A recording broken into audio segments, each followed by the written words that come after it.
The first card is the Eight of Swords.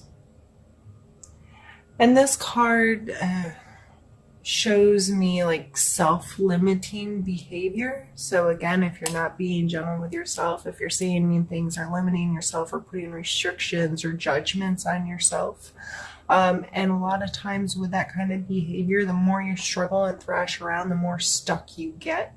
So instead of trying to control that, for me personally, one thing that has worked is being grateful. Just purposefully changing whenever I catch myself being angry over something I shouldn't be angry over, or feeling anxiety over something I can't control anyway, or feeling frustrated, or being mean to myself. I catch myself and I immediately start listing things I'm grateful for. And I don't care what kind of life you have. You can be grateful that you have the internet, because you're obviously watching YouTube right now. You can be grateful you have skin covering your bones and breath in your lungs, and at least ears to hear me, or eyes to see me, or regardless, you always have things to be grateful for. So maybe that can help you if that's something you're struggling with, or whatever it is you do to help get out of that kind of mindset. Next, we have the Three of Coins, and this is a card of putting in some work and taking whatever your work is and presenting it in front of somebody else. A lot of times it's like, okay, I've created this. Does this have worth to you? Like presenting something you've done, presenting your work, presenting your project to someone that can facilitate its growth, or facilitate it actually having monetary value or something like that. So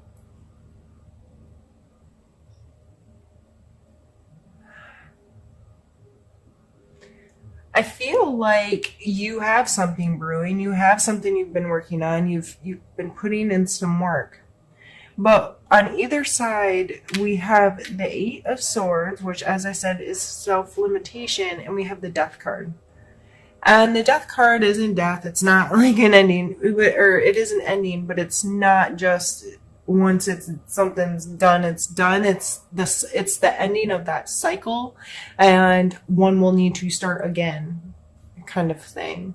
So it's a transition. It's this has to be completely done in order to do something new.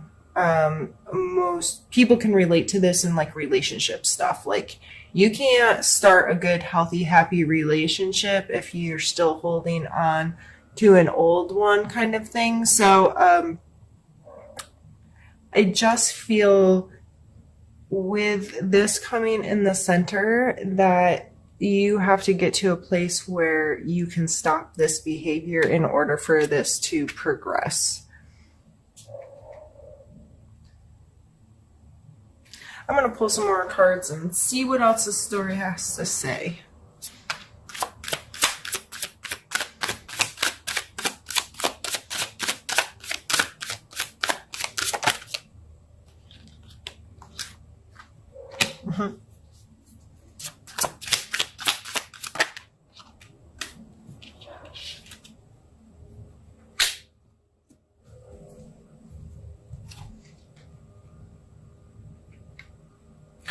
The Six of Swords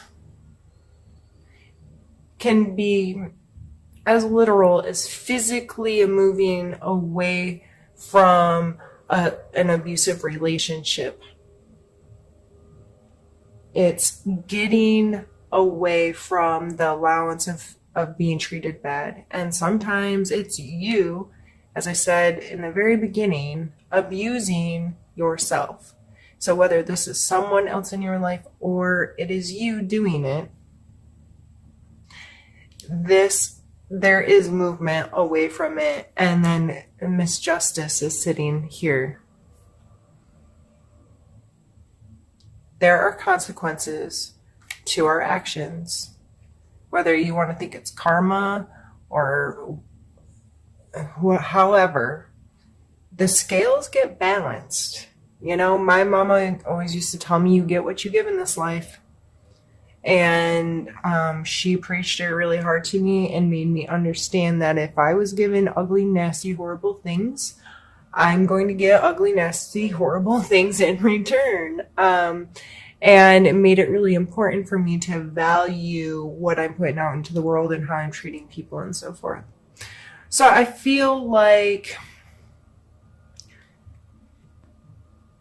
there is definitely movement, and it may take coming to these two big energies of being able to really stop something from happening and be like, I am done with this. And I have to believe that justice will sort itself out. And it's not my responsibility any longer, and I'm not going to live in the past. I'm going to trust that the universe will sort it all out, and I'm just going to keep moving. I'm going to keep moving towards my destination, and I'm going to do what's right for me, and I'm going to take care of my thought processes in a healthier way. And this card may also tell you to get strict with your boundaries. You know, these are my expectations to be in my life, to be around me. If not, you can move on. That kind of energy may also be associated with this. Let's pull a few more cards for you, Cancer. I just can't shuffle. I'm not taking it. All right, cards, get in my hand.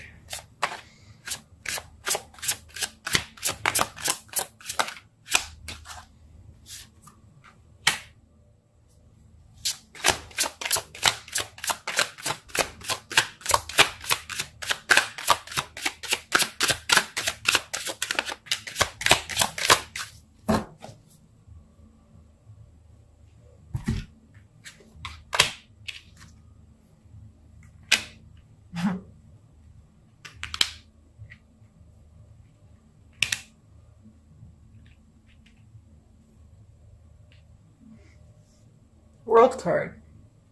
Standing on top of the world, Wheel of Fortune, also a circle, talking about these cycles that come to an end in this,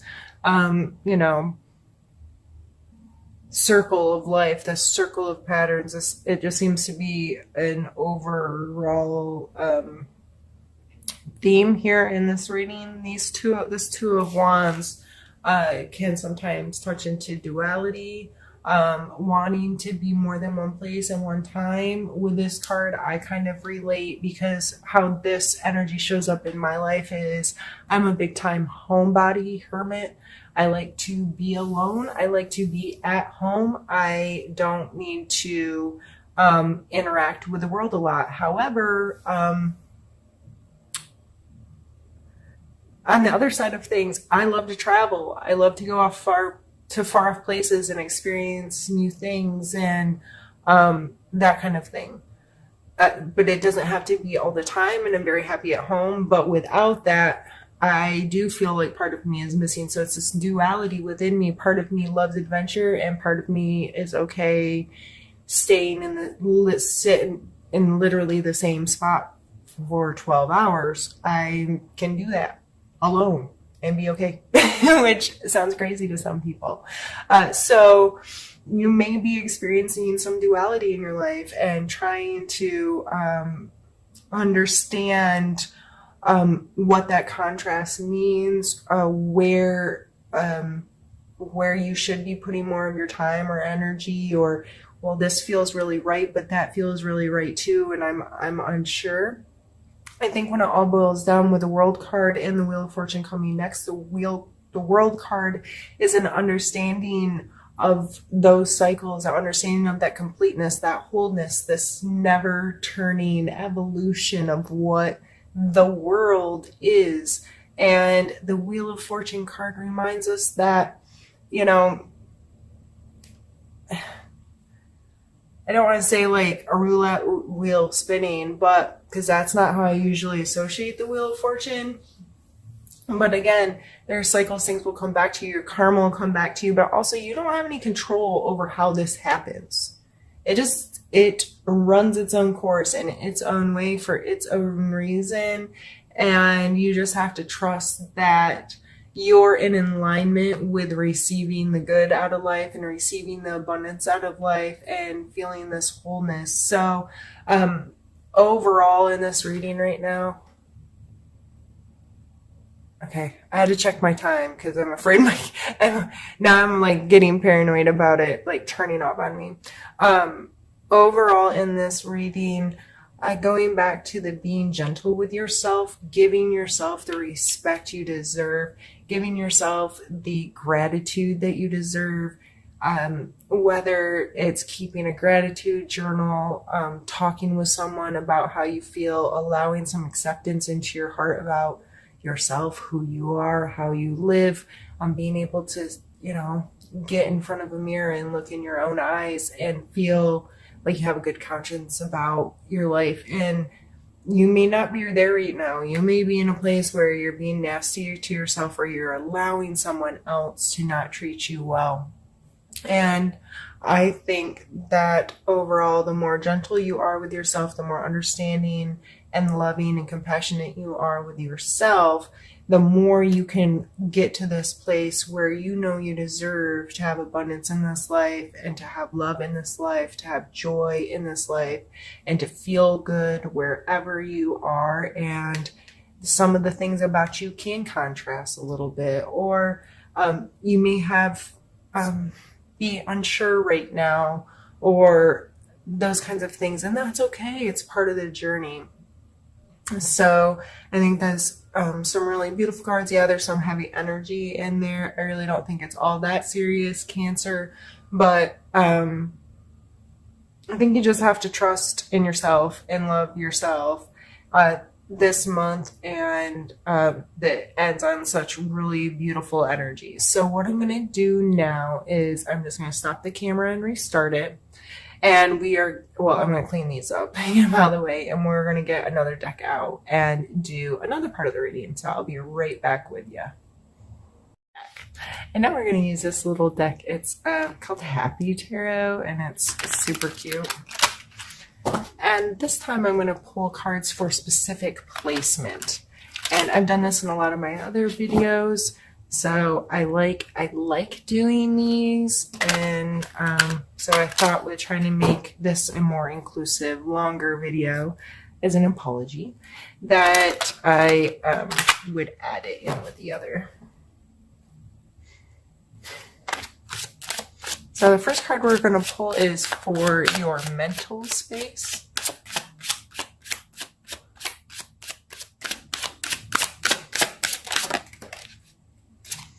I guess we got two.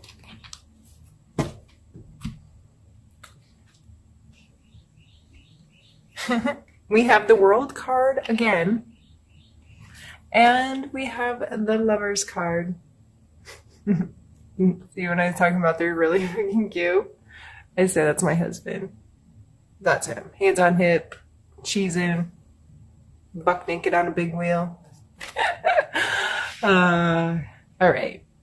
So it looks like mentally, these are really positive, happy cards, but my first thought was being too invested in your significant other, allowing them to have too much control or power or to be your world.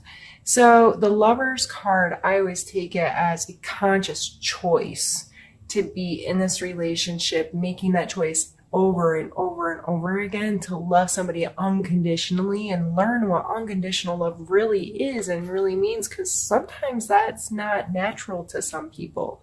They complicate it and screw it all up with negative stuff and hold people responsible for things they're not responsible for, those kinds of things. So maybe your significant other or your best friend or whoever this person is, you make the choice to love unconditionally. Maybe you put a little bit too much of your power in their hands, like I can't be happy unless they're happy too, or it's about them making me happy or whatever. However, I'm sorry, this isn't sitting straight. It's driving me crazy. However that's playing in your life, Or, just emotionally, maybe I was wrong. Maybe it's you beating up you and that first, like I kept going back to, but whoever your support system is really healthy and happy and helps pull joy to your life and so forth. Let's pull a card for you, or let's physical space. Sorry, brain's not working.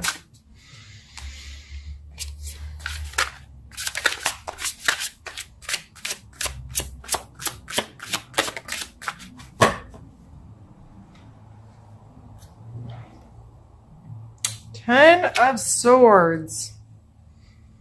Is there an injury or something? Like, is that why you've been really hard on yourself? Is that why you need to be gentle with yourself? Is that why you're stuck in a spider web? Have I been reading this wrong the whole time? Because the Ten of Swords, like, they're like dead, right? They look dead. Finito, tired out, worn out.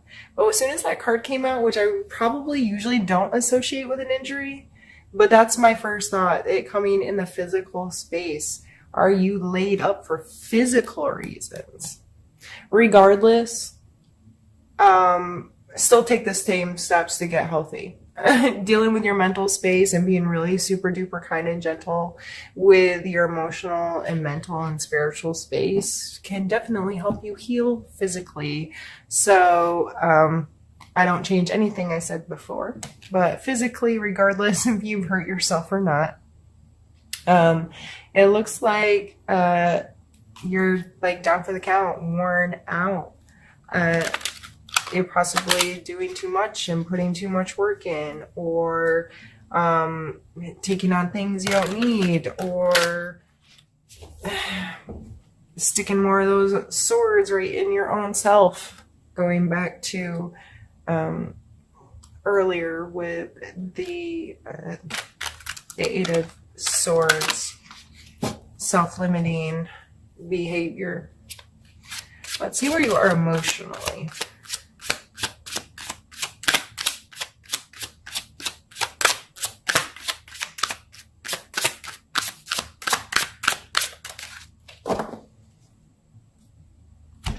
Ace of Coins. So that's seeing potential as something new in your physical space. New job, new hobby, new home, this potential to create something new in your physical space. So I should really leave the other cards laying out. I just only have so much space that you can see too. Yeah, I said that you had it was the Three of Coins. And see, this is the problem. I do a reading and people ask me about, like, down the road.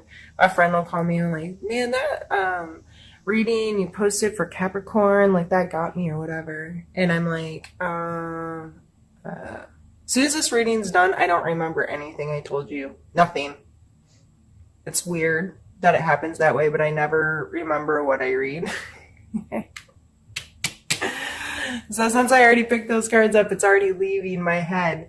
So if it is a new job, if it is a project that you're just now getting to the point where you feel like you can put it in front of other people, or you've gathered enough information, or you've gathered enough resources, that's what I really see that Three of Coin as. It's new and exciting and you're emotionally attached to this stuff, and that's maybe why you're beating yourself up in self-limiting talk, or not respecting yourself enough, because you're too emotionally invested in something that doesn't if you listen to some very successful, like, entrepreneurs that create products or create businesses and that kind of thing and have made bajillions of dollars, right? They will tell you they do not get emotionally invested in their projects. They create it, they put all this power and excitement into it, and then they put it into the world, and either people take it or they don't. And regardless, they're moving on to the next thing. They do not have time to mourn if it wasn't the right time or place for that product or for that idea. So that may be something to keep in mind right now is, so many people will be like, oh, but it's my baby. No, that may sound like a good thing, but it's not a good thing. You need to get the emotions out of the way, and so you can really create it without worrying about protecting it, if that makes sense. Let's pull one last card for you, and this is your spiritual space. No, this is not the last card, sorry. We have the devil come out in your spiritual space, which is your card. No, it's not. I don't know why I just thought that. Gemini. I pulled this card for Gemini earlier, and it's a Gemini card. Okay. Cancer.